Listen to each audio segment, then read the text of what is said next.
Bom dia, meus amigos, paz no nosso Senhor Jesus Cristo, que hoje seja maravilhoso e abençoado para todos vocês, pedindo também muita paz e sabedoria para todos nós entendermos a palavra de Deus corretamente e principalmente aplicá-la em nossas vidas, pedindo sabedoria para explicar corretamente a sua palavra, meu Pai.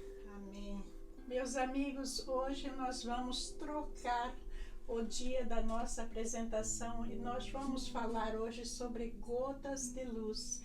Gotas de luz é apenas um bate-papo. Esta semana tumultuou demais para mim e eu estou tentando arranjar as coisas para não perder nada.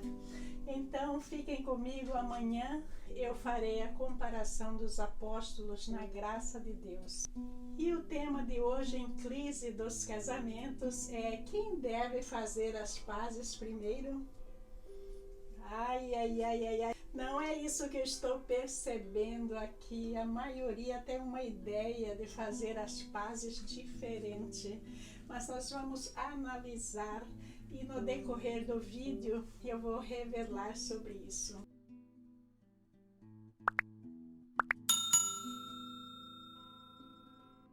Para começar, eu tenho aqui na tela para vocês: por isso o homem deixa pai e mãe, se une à sua mulher e os dois se tornam um só. Para começar, eu já vejo um problema sério, porque se o homem deixa o pai e a mãe, está subentendido que a mulher também. Então, é importante ver que nesse se tornam um só. Não significa somente quando nos convém, mas também significa no princípio da intimidade que esse casal deve ter um lugar para morar. Esse casal deve exercitar o bom hábito da convivência entre os dois. Não eles, o pai, a mãe, o sogro, a sogra, todo mundo metendo o bedelho. Quando a gente mora junto com o outro, significa que a gente está dando a oportunidade do outro, de certa forma, gerenciar a nossa vida. E quando a gente rejeita isso, surgem muitos problemas. Então, um dos princípios de viver bem é a gente viver modestamente, às vezes morar num quarto, morar num lugar muito pequeno, muito simples, de aluguel, mas ter o nosso próprio cantinho. O casal novo, numa fase de conhecimento, já pensou em morar na casa do sogro, da sogra ou da mãe, do pai? Seria uma coisa muito estranha. Antes de até firmar o voto, a primeira coisa a pensar é ter um lugar para morar. Eu esqueci de falar no começo para vocês, mas hoje nós vamos tratar de 5 princípios para a intimidade do casal. E um dos princípios é ter um lugar para morar. Desde a fase do namoro até dentro do casamento, o casal, os dois, tem que saber a situação financeira em que eles se encontram e viver dentro dela. Agora, incluir os pais, os sogros, para resolver essa situação financeira, veja bem que traz uma coisa negativa para o casal, porque o casal deixa de ter aquela intimidade. O casal está trazendo outros na sua convivência para resolver o seu problema financeiro. E outra coisa, mudar com o papai, com a mamãe, com o sogro e a sogra, muitas vezes é privar a eles de ter uma vida mais confortável, de ter um final de vida melhor, como eles trabalharam a vida toda para adquirir. Eu sei que muitas pessoas têm os pais que têm muito dinheiro, que têm condição até de custear uma casa ou um apartamento. Eu sei disso, cada caso é um caso. Mas o princípio da intimidade envolve esse casal estar consciente do seu lado financeiro e viver nele não dependendo dos outros. Maridos, ame cada um a sua esposa e nunca a trate com aspereza. Veja que o motivo pelo qual o marido ou a mulher trata o outro com aspereza muitas vezes é dificuldade na intimidade. E se a pessoa está morando na casa do outro, os outros começam a entrar nessa intimidade. E veja bem, é muito difícil para o marido desviar a opinião de seus pais e também para a mulher desviar a opinião de seus pais, seja lá com quem eles estão morando.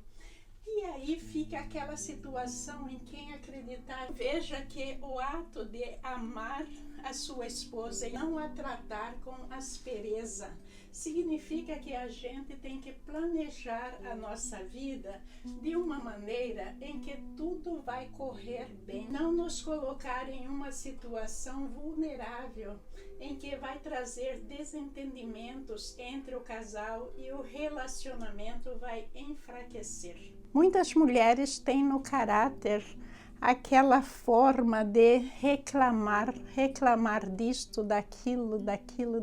Olha, quando a gente se propõe a morar com o outro, a gente nem deve reclamar, porque a gente está dependendo do outro. Aí começa a situação, porque a pessoa muda na casa do outro e quer ser o dono da casa sem ser. Isso é uma situação muito difícil, porque a gente não pode desautorizar o dono da casa.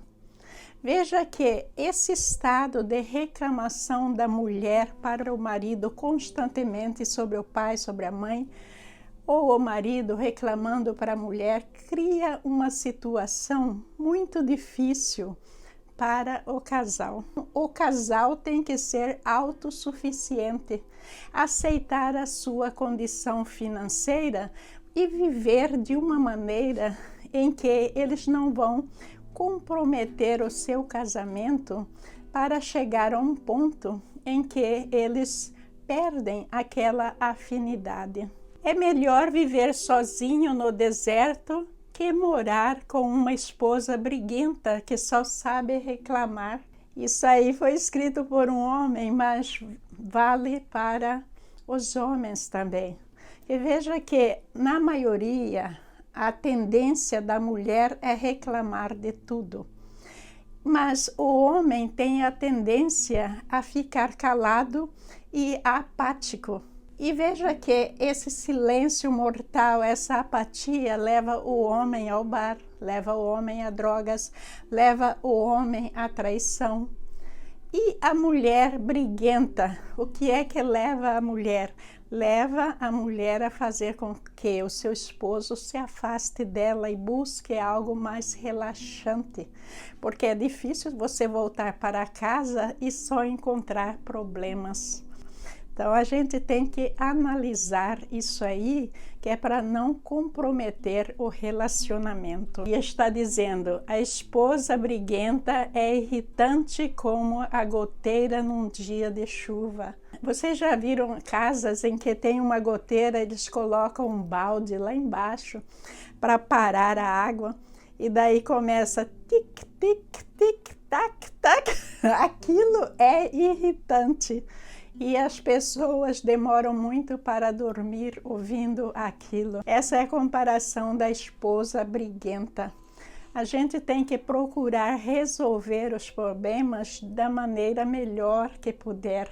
Mas veja que a gente colocando numa situação vulnerável, morando na casa dos outros, significa que a gente está apto para conviver com os problemas que vão surgir com certeza. 1 Coríntios 13:4 diz que o amor é sofredor, o amor é bondoso, o amor não inveja e nem se vangloria. A gente vê constantemente em relacionamentos um casal invejando do outro casal que tem mais, que faz coisas diferentes, que viaja, e eles não podem. Mas isso é contra a palavra de Deus. A gente tem que lutar pelas nossas coisas, a gente tem que lutar pela nossa família. Não ficar olhando a família dos outros, mas é parte do amor o casal juntos unirem as forças para construir algo maravilhoso e edificar a sua família com bases sólidas na realidade. Um mês atrás eu falei com alguém que mudou para a casa dos pais para economizar dinheiro para comprar a sua própria casa.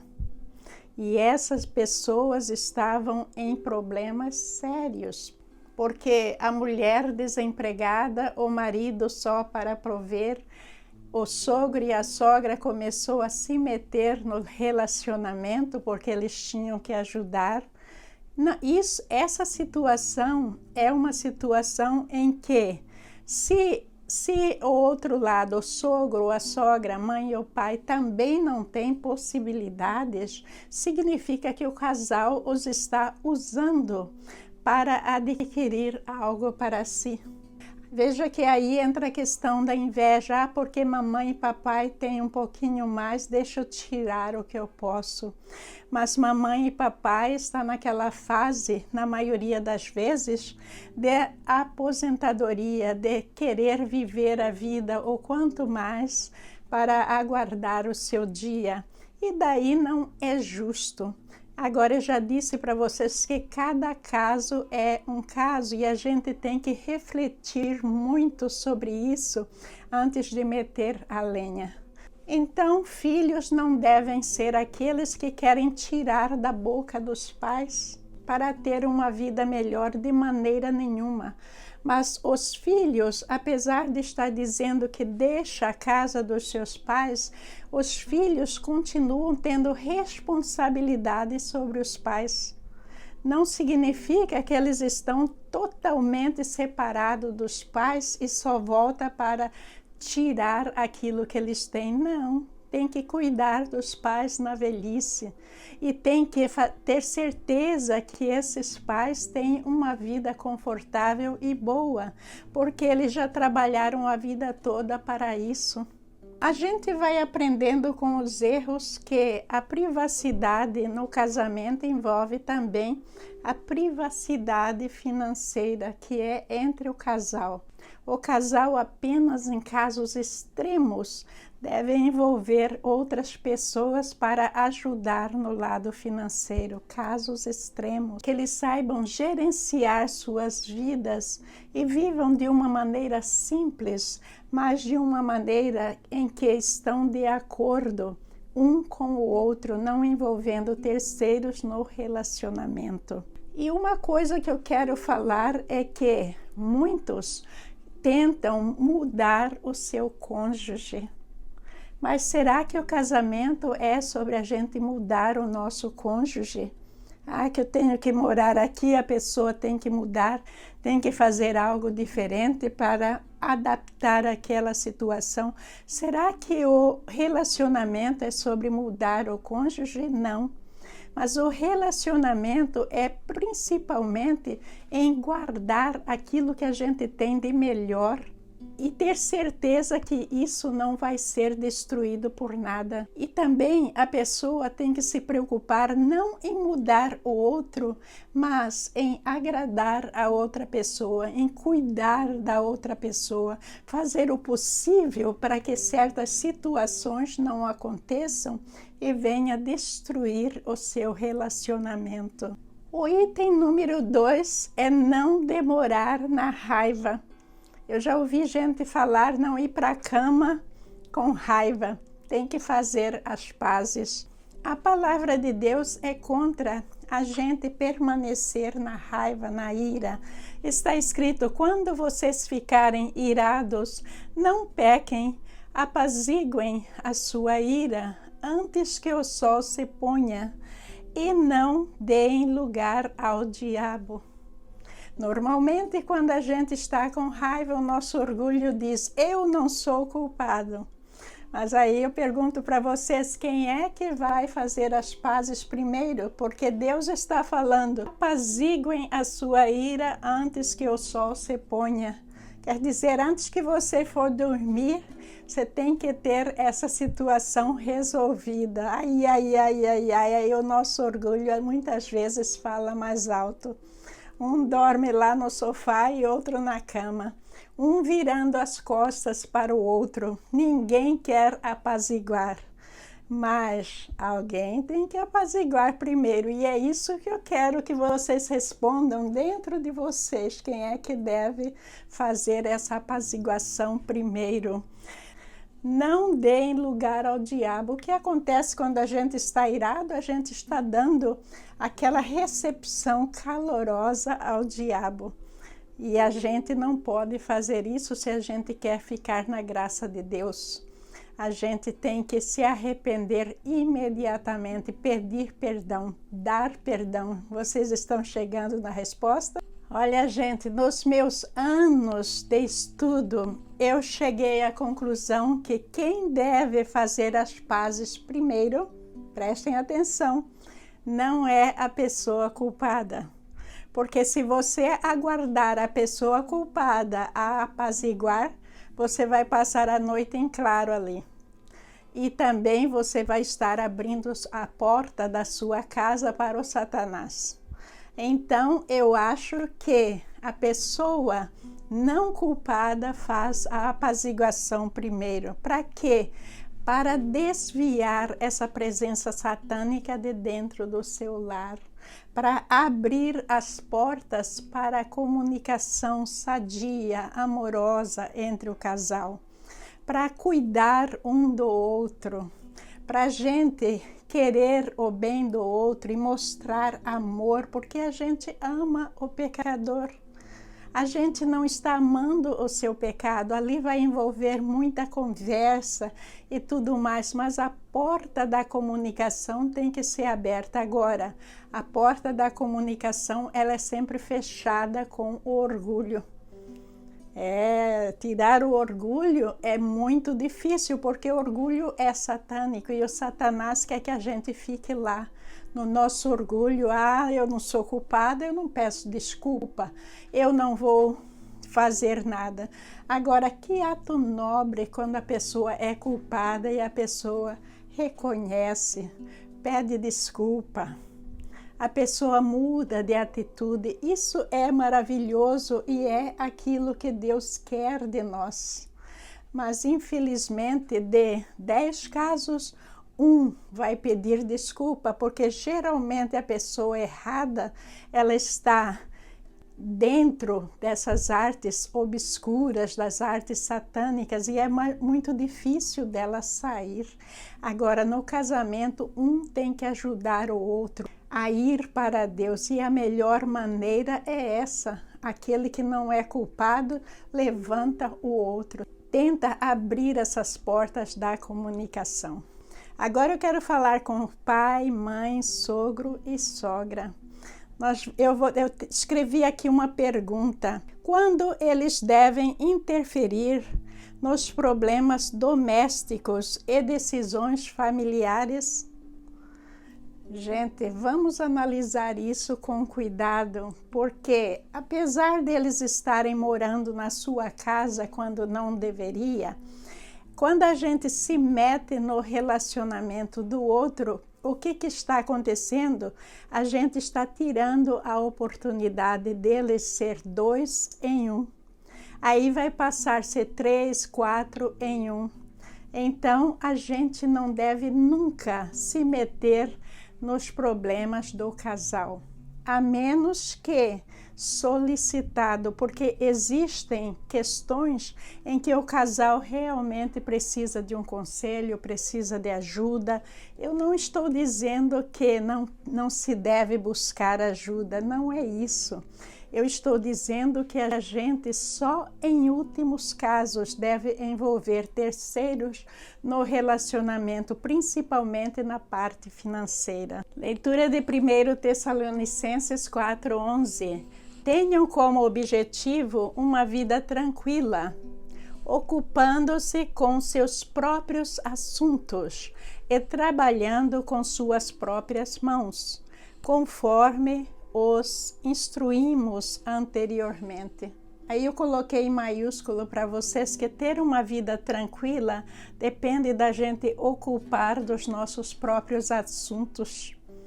A gente não pode ocupar dos assuntos alheios e nem envolver os outros nos nossos assuntos, trabalhando com suas próprias mãos. Aí é o lado financeiro que está entrando ali, que a gente não deve invejar aquilo que os nossos pais têm, aquilo que os sogros têm. Por quê? Porque eles trabalharam a vida toda para adquirir aquilo. Muitas vezes o casal está no comecinho da vida, mas eles querem ter uma vida maravilhosa. Mas a gente tem que trabalhar com as nossas mãos, com paciência, e devagar a gente vai colocando as coisas em ordens. Quando a gente chegar na idade do sogro, da sogra, do pai, da mãe, com certeza a vida estará completamente mudada. Vocês terão muitas histórias para contar, mas a vida envolve muito trabalho, determinação e paciência. Outra coisa sobre o item número 4 da privacidade que eu anotei aqui é respeitar os direitos pessoais e as privacidades de cada um. Isso traz muito problema no relacionamento e o que eu ouço mais é mulher ou marido indo no celular do outro e lá fiscalizando para ver aquilo que a pessoa está fazendo, com quem é que está comunicando, como é que ela está agindo na internet. Veja que muitos maridos também vão na bolsa da mulher para investigar as coisas. E muita mulher telefona no trabalho para checar se o marido está realmente lá. A mulher fala com amigos desse marido para saber onde é que ele está. Então, tem muitas coisas aí que a gente estar buscando saber sobre o outro demonstra uma falta de confiança muito grande e também uma invasão de privacidade na vida do outro, porque o outro, o nosso cônjuge, eles têm direito a uma vida particular. Mas veja que quando a gente é casado, existe um compromisso de respeito mútuo ali. E tanto o marido quanto a mulher deve viver dentro desse respeito e não da desconfiança. E quando começa essa falta de respeito com a privacidade um do outro por causa do ciúme, da desconfiança infundada, isso vai acabar com o seu relacionamento pouco a pouco. Então, a gente tem, mesmo achando que algo pode estar acontecendo, a gente tem que aproximar o outro com amor, manter as portas abertas da comunicação e não ser o detetive particular na vida do cônjuge, porque é muito fácil a gente saber se existe traição, se existe algo de errado, porque a pessoa vai mudar o seu comportamento, a pessoa vai mudar a maneira como ela está tratando a outra. Aí, se existe comunicação, se as portas da comunicação estão abertas, um vai conversar com o outro e muitas vezes tentar salvar esse casamento, descobrir o problema os dois. Não envolvendo colegas de trabalho, amigos, não indo ao celular, não tirando a privacidade do outro. Muitas vezes a pessoa precisa de um momento sozinho para esfriar a cabeça, para pensar em algo, para refletir sobre a sua vida, mas esses relacionamentos em que o cônjuge quer escravizar o outro, quer fazer com que o outro se sinta como se estivesse cego e não pudesse ver nada mais à sua frente, isso é impossível. É impossível de existir. Então a gente tem que ter segurança no nosso amor, respeitando a privacidade do outro. Esse é segredo de um relacionamento duradouro e feliz. O último princípio da privacidade é que Deus tem que fazer parte do seu relacionamento. Está escrito: se não for o Senhor o construtor da casa, será inútil trabalhar na construção. Se não é o Senhor que vigia a cidade, será inútil a sentinela montar guarda. Veja o que eu estou falando da pessoa ficar vigiando a outra, indo na carteira, indo no celular, mas está dizendo aqui: se não é o Senhor que vigia a cidade, será inútil a sentinela montar guarda. Veja que a gente tem que tomar muito cuidado com isso, porque aquele que acredita em Deus não dá ocasião às artes satânicas. A gente vai manter um nível de comportamento cristão, seja lá o que for que aconteça. Nós podemos passar por traições? Sim, podemos. Podemos passar crises sérias no casamento? Sim, podemos. Mas se o centro do nosso relacionamento é baseado em duas pessoas ou uma temente a Deus, essa pessoa vai fazer tudo de acordo com as Escrituras, de acordo com a vontade de Deus, afastando cada vez mais as artes satânicas. E veja que, se não for o Senhor o construtor da casa, será inútil trabalhar na construção. Quer dizer que tudo que a gente faz, se o Senhor não está ali trabalhando com a gente para manter o nosso relacionamento, manter a nossa família andando, tudo será inútil. Por quê? Porque nós passamos a estar ligados com obras satânicas, com as trevas. E o que é que a gente espera disso? Desentendimentos, separações, problemas e mais problemas, atraso de vida em todos os sentidos. Então, Deus tem que ser o construtor da nossa família, o construtor dos nossos relacionamentos, e assim nós viveremos eternamente bem e felizes. Está escrito em Romanos 12:10. Dediquem-se uns aos outros com amor fraternal. Prefiram dar honra aos outros mais do que a si próprios. Esse amor fraternal tem que fazer parte do nosso relacionamento. Não é só aquele amor corporal, aquele amor para o sexo, não é isso. Com o decorrer do tempo, nós vamos ver que dentro do relacionamento, o amor fraternal fica cada vez mais fortificado. Um começa a ter entendimento em grande quantidade sobre o outro, sobre as suas dificuldades, sobre aquilo que os enfraquece, um tentando levantar o outro, um tentando compreender o outro, um cuidando do outro. Tudo isso faz parte do amor fraternal. E a gente tem que preferir dar a honra ao outro. O que significa isso? Que a mulher dá a honra ao seu marido, a prioridade a ele, de cuidar dele, de fazê-lo feliz da melhor maneira possível. Fazer com que este marido volte para casa e encontre um ambiente de paz, de harmonia, um ambiente feliz, digno de estar. E o marido honrando a sua esposa, amando-a. Ele, seja lá o que for que ele está fazendo, ele vai tirar um tempinho para dar atenção à sua mulher. Ele nunca vai trair, ele sempre vai colocar essa mulher no nível elevado para que ela se sinta bela, para que ela se sinta amada, para que ela se sinta como parte do relacionamento, como uma pessoa importante dentro da sua casa.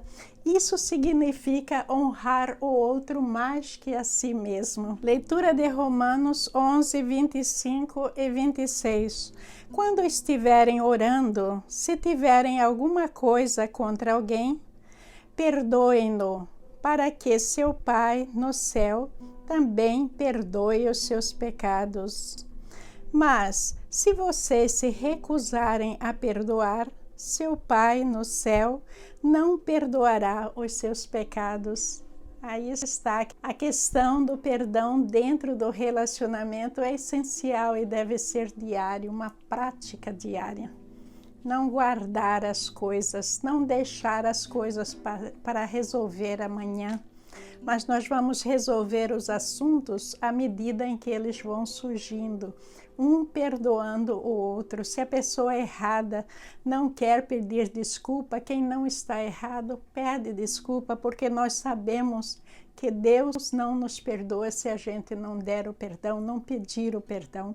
Então a gente tem que procurar fazer as coisas certas e manter Deus como construtor também do nosso relacionamento. Deus não vem viver por nós os nossos problemas. Ele quer que a gente viva da melhor maneira possível, usando a sua sabedoria e também caminhando com Ele. Não que Ele vai interferir no nosso relacionamento, não. Mas que quando a gente faz a vontade de Deus, a gente vai recebendo as bênçãos que Ele nos dá. A bênção da saúde, a bênção da cura, a bênção do amor, da paz, da felicidade, forças para suportar as coisas. A gente tem que reclamar essas bênçãos, mas para a gente receber, não é só ficar orando e pedindo, não. É pela transformação. É pelo nosso esforço, à medida que a gente vai se esforçando, passando pelas dores, vencendo tudo que está difícil na nossa vida com louvor, de acordo com a palavra de Deus, Deus vai nos dando tudo que Ele nos prometeu. E isso é algo que Deus sempre faz, porque Ele cumpre as suas promessas. Então, concluindo, quem é que vai fazer as pazes primeiro? Repetindo mais uma vez, quem não é culpado? Porque aquele que é culpado é aquele que está preferindo se distanciar de Deus. Muitas vezes até inconscientemente, essa pessoa passa a estar em contato com as trevas. Então, nós que estamos vendo tudo isso, a gente tem que dar a oportunidade dessa pessoa ver o seu erro e melhorar e se voltar para Deus e sair dessa onda maligna, porque de uma maneira ou de outra essa pessoa está trazendo tudo isso para dentro da nossa casa. Então, veja que a sabedoria nos diz que aquele que não é culpado deve fazer as pazes primeiro. Isso envolve retirar o nosso orgulho de dentro de nós. Isso envolve um sacrifício, uma renúncia muito grande, eu sei, porque não é fácil.